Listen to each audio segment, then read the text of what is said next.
Türkmenistan'da Arkada Serdar'la Mutlu Gençlik Yılı sergisi açıldı. Başkent Aşkabat'taki sergide ülke gençliğinin ortaya koyduğu başarılar anlatıldı.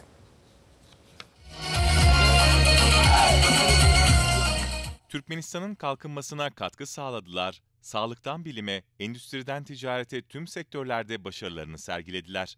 Türkmenistan Ticaret ve Sanayi Odası Fuar Merkezi'nde Arkada Serdar'la Mutlu Gençlik Yılı sergisinin açılışı gerçekleşti. Etkinliğe Devlet Başkanı Serdar Berdi Muhammedov tarafından davet edilen TRT Genel Müdür Yardımcısı Ömer Faruk Tanrıverdi ile TÜRKBA Genç Parlamenterler Meclis Başkanı Emre Çalışkan da katıldı. Ticaret alanında 50 milyar dolarları bulan yatırımlarımız var. Aynı zamanda Türkiye'de de Türkmenistan'dan gelen birçok öğrenci kardeşimiz ki yaklaşık sayıları 15 bini buluyor, öğrenim görüyorlar.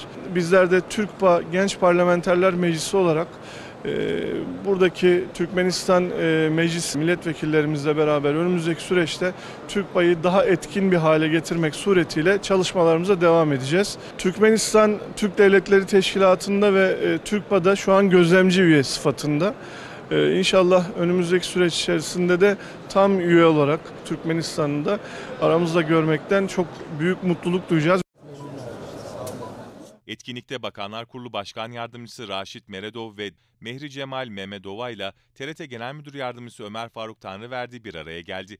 Görüşmelerde medya alanında Türkmenistan yayın kuruluşlarıyla TRT arasındaki yakın işbirliğinden duyulan memnuniyet dile getirildi. TRT'nin 1927 yılında ilk yayın hayatına başladığı radyonun minyatürü hediye edildi.